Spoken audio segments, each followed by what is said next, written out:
नमस्कार। आज माघ कृष्ण त्रयोदशी शके 1938 महाशिवरात्री सादर करत आहोत ठाणे वार्ता। ठळक घडामोडी। शिवसेनेतर्फे निवडून आलेल्या प्रियांका पाटील ठाण्यातील सर्वात लहान नगरसेविका। ठाणे महापालिका निवडणुकीत यंदा 6 दाम्पत्यांचा विजय आणि ठाणे महापालिका निवडणुकीत काँग्रेस आणि महाराष्ट्र नवनिर्माण सेनेचा पुरता धुव्वा।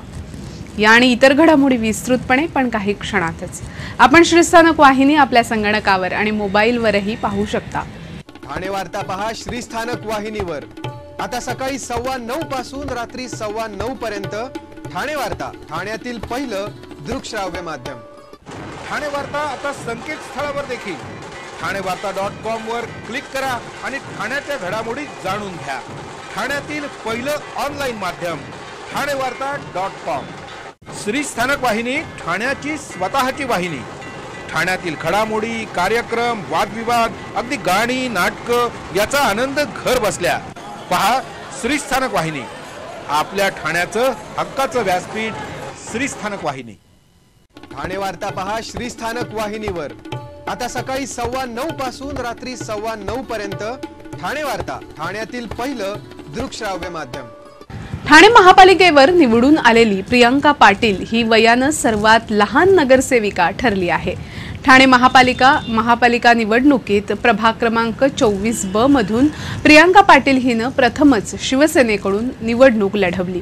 या निवडणुकीत प्रियांकाला 10,930 मतं मिळाली, तर प्रियांकाने राष्ट्रवादी काँग्रेसच्या मनीषा साळवी यांचा पराभव केला। प्रियांकाने मनीषा साळवी यांचा 2,796 मतांनी दणदणीत पराभव करून एक नवीन विक्रम प्रस्थापित केला आहे। प्रियांकाचे काका भालचंद्र पाटील यांनी ठाण्याचे उपमहापौर म्हणून काम केलं होतं। जवळपास 15 वर्षापूर्वी मनोज प्रधानही असे सर्वात तरुण नगरसेवक ठरले होते।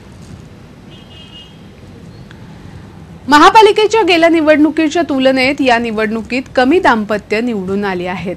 2012 आणि 2017च्या निवडणुकीत 13 दाम्पत्य आपलं नशीब आजमावत होती, मात्र गेल्या वेळी 13 पैकी 8 दाम्पत्यांचा विजय झाला होता, तर यंदा 13 पैकी 6 दाम्पत्यांना विजय मिळालाय। बहुतांश सर्वच पक्षांकडून एकतरी दाम्पत्य यावेळच्या निवडणुकीच्या रिंगणात होतं। राष्ट्रवादी काँग्रेसमधून सर्वात जास्त म्हणजे 5, तर काँग्रेस आणि महाराष्ट्र नवनिर्माण सेनेकडून सर्वात कमी म्हणजे 1 दाम्पत्य निवडणुकीच्या रिंगणात होतं। या 13 दाम्पत्यांपैकी 5 दाम्पत्य दुसऱ्यांदा निवडणूक लढवत होते। राष्ट्रवादी काँग्रेसकडून मिलिंद पाटील, मनाली पाटील, राजन किणे, अनिता किणे, मनीषा साळवी, महेश साळवी, विजय भोईर, संगीता भोईर, मुकुंद केणी, प्रमिला केणी ही 5 दाम्पत्य निवडणुकीच्या रिंगणात होती। त्यापैकी राजन किणे आणि अनिता किणे, मुकुंद आणि प्रमिला केणी ही 2 दाम्पत्य विजयी झाली आहेत। शिवसेनेकडून हरिश्चंद्र पाटील, कल्पना पाटील, संजय भोईर, उषा भोईर, संजय तरे, महेश्वरी तरे, एकनाथ भोईर, एकता भोईर ही 4 दाम्पत्य निवडणुकीच्या रिंगणात होती। त्यापैकी संजय आणि उषा भोईर, एकनाथ आणि एकता भोईर ही 2 दाम्पत्य निवडून आली आहेत। भारतीय जनता पक्षातून आशादेवी शेरबहादूर आणि शेरबहादूर सिंग, कृष्णा पाटील, नंदा पाटील, विलास कांबळे, सुवर्णा कांबळे ही 3 दाम्पत्य निवडणुकीच्या रिंगणात होती। त्यापैकी कृष्णा आणि नंदा पाटील, विलास आणि सुवर्णा कांबळे ही 2 दाम्पत्य निवडून आली आहेत।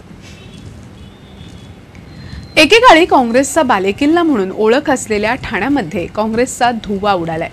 ठाणे महापालिका निवडणुकीत काँग्रेस आणि राष्ट्रवादी काँग्रेसची यंदा आघाडी झाली होती। काँग्रेसने 131 पैकी 52 जागी निवडणूक लढवली होती, मात्र काँग्रेसला अवघ्या 3 जागा मिळाल्या आहेत। यामध्ये ठाणे शहर काँग्रेस अध्यक्ष मनोज शिंदे यांचा आणि त्यांच्या भावाचाही पराभव झालाय। काँग्रेसचे यासिम कुरेशी, दीपाली भगत आणि विक्रांत चव्हाण हे 3च उमेदवार निवडून आले आहेत। यापैकी विक्रांत चव्हाण यांचं नाव सूरज परमार आत्महत्या प्रकरणात बरंच गाजलं असतानाही विक्रांत चव्हाण यांनी विजय मिळवलाय। गेल्या निवडणुकीत काँग्रेसचे 18 नगरसेवक निवडून आले होते, पण यंदा 2 आकडी संख्या तरी काँग्रेस गाठेल की नाही याबाबत साशंकता होती आणि अंदाजानुसार काँग्रेसला अवघ्या 3 जागांवरच विजय मिळाला। गेल्या महापालिका निवडणुकीत 7 जागा निवडून आणून किंगमेकर ठरलेल्या महाराष्ट्र नवनिर्माण सेनेला या निवडणुकीत एकही जागा मिळवता आली नाही। या निवडणुकीत महाराष्ट्र नवनिर्माण सेनेचा पूर्ण धुव्वा उडाला। ठाणे महापालिका निवडणुकीत महाराष्ट्र नवनिर्माण सेनेनं 111 जागा लढवल्या होत्या, पण त्यांना एकही जागा मिळू शकली नाही। यंदा दिव्यामध्ये 11 जागा असल्यामुळे दिव्याला मोठं महत्त्व प्राप्त झालं होतं, त्यामुळे सर्वच पक्षांनी दिव्याकडे खास लक्ष दिलं होतं। महाराष्ट्र नवनिर्माण सेनेचे संपर्क प्रमुख अभिजित मानसे यांनी तर दिव्यातील डम्पिंग ग्राउंड हटवण्यासाठी याच डम्पिंग ग्राउंडवर उपोषणही केले होतं। महाराष्ट्र नवनिर्माण सेना प्रमुख राज ठाकरे यांनी ठाण्यामध्ये दिव्यात एकमेव सभा घेतली, पण त्याचाही उपयोग होऊ शकला नाही।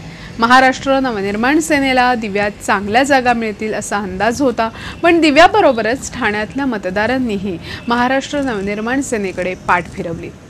त्यामुळे महाराष्ट्र नवनिर्माण सेनेचा ठाण्यात पूर्ण धुव्वा उडाला।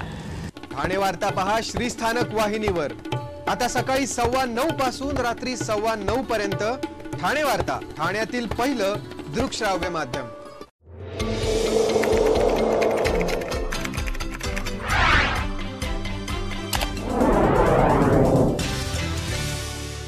आपला परिसर स्वच्छ आणि सुंदर ठेवण्यासाठी ठाणे महापालिकेत सहकार्य करा।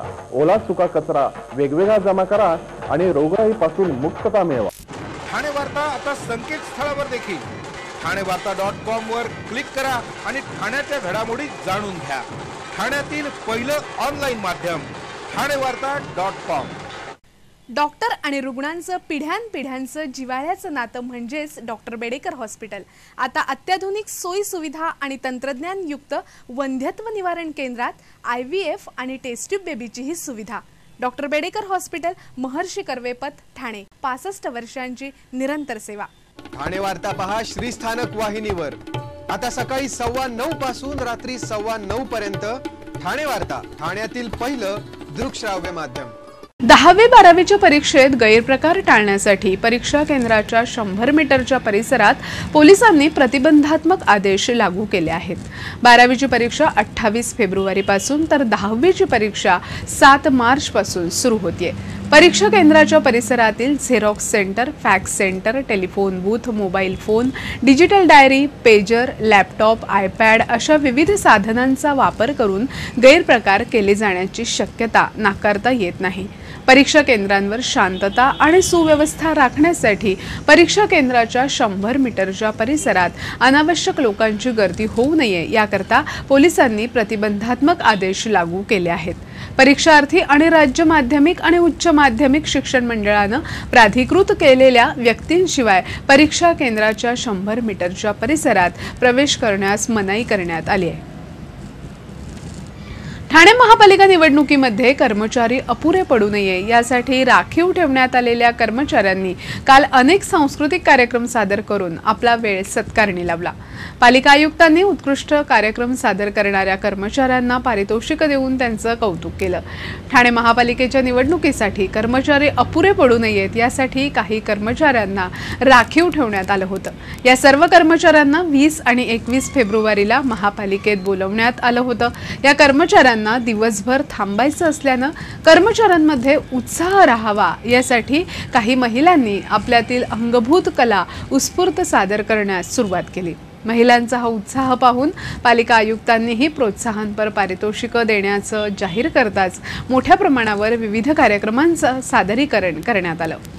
यावेळी विविध मालिकांची शीर्षक गीतं सादर करणाऱ्या हर्षदा कडू यांना प्रथम, स्त्री भ्रूण हत्येवर कविता सादर करणाऱ्या सुनीता विहोला यांना द्वितीय, सांज ये गोकुळे हे गाणं सादर करणाऱ्या स्वप्ना कदम यांना तृतीय पारितोषिकानं गौरवण्यात आलं। त्याचप्रमाणे विविध कार्यक्रम सादर करणाऱ्या नीलांबरी सहस्रबुद्धे, संध्या बॅनर्जी, अनुराधा कुलकर्णी, स्मिता महाजन, तृप्ती परदेशी, राजश्री देसाई, सुरेखा एडके, स्नेहल वैद्य, शारदा शिंदे, माधुरी ढवळे, मयुरी कदम, विशाखा सगभोर, विनायक शिंदे, मनीषा इंगे या कर्मचाऱ्यांना उत्तेजनार्थ पारितोषिक देऊन गौरवण्यात आलं।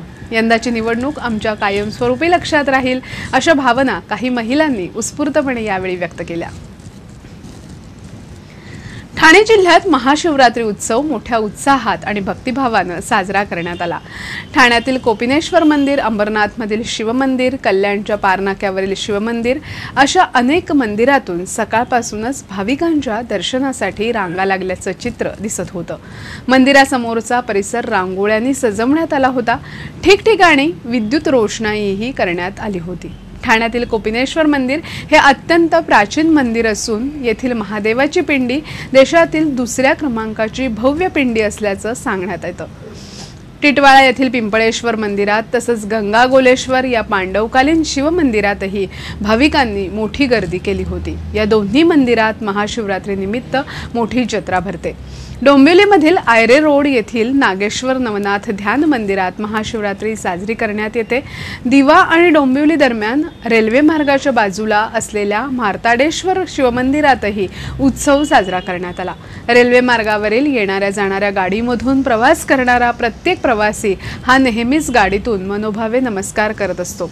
प्रवासी आज जय भोलेनाथ अशा नामाचा गजर करत भोलेनाथाचं दर्शन घेत होते। डोंबिवली शिळफाटा रस्त्यावर असलेल्या खिडकाळी मंदिरातही दर्शनासाठी भाविकांच्या लांबच लांब रांगा लागल्या होत्या। शंकराच्या पिंडीवर भाविकांकडून दुधाच्या पिशव्या रित्या केल्या जात होत्या, मात्र यामुळे हजारो लिटर दूध मातीमोल होत होतं। ठाणे वार्ता पहा श्रीस्थानक वाहिनीवर। आता सकाळी 9:15 पासून रात्री 9:15 पर्यंत ठाणे वार्ता, ठाण्यातील पहिलं दृकश्राव्य माध्यम। ठाणे वार्ता आता संकेतस्थळावर देखील ठाणेवार्ता.com वर क्लिक करा आणि ठाण्याच्या घडामोडी जाणून घ्या। ठाण्यातील पहिलं ऑनलाईन माध्यम ठाणेवार्ता.com। ठाणे वार्ता पहा श्रीस्थानक वाहिनीवर। आता सकाळी 9:15 पासून रात्री 9:15 पर्यंत ठाणे वार्ता, ठाण्यातील पहिलं दृकश्राव्य माध्यम। आपण आपले कार्यक्रम अथवा बातम्या आम्हाला ठाणेवार्ता@gmail.com या आमच्या ईमेलवर कळवू शकता। आपण श्रीस्थानक वाहिनी आपल्या संगणकावर आणि मोबाईलवरही पाहू शकता। ठळक घडामोडी शेवटी पुन्हा एकदा, शिवसेनेतर्फे निवडून आलेल्या प्रियांका पाटील ठाण्यातील सर्वात लहान नगरसेविका। ठाणे महापालिका निवडणुकीत यंदा 6 दाम्पत्यांचा विजय आणि ठाणे महापालिका निवडणुकीत काँग्रेस आणि महाराष्ट्र नवनिर्माण सेनेचा पुरता धुव्वा। या होत्या ठाणे वार्ता। आपली एखादी बातमी पाहायची राहून गेल्यास आपण ठाणेवार्ता.in या आमच्या संकेतस्थळाला अवश्य भेट द्या। तर मग पुन्हा भेटू पुढील बातमीपत्रात फक्त श्रीस्थानक वाहिनीवर। धन्यवाद।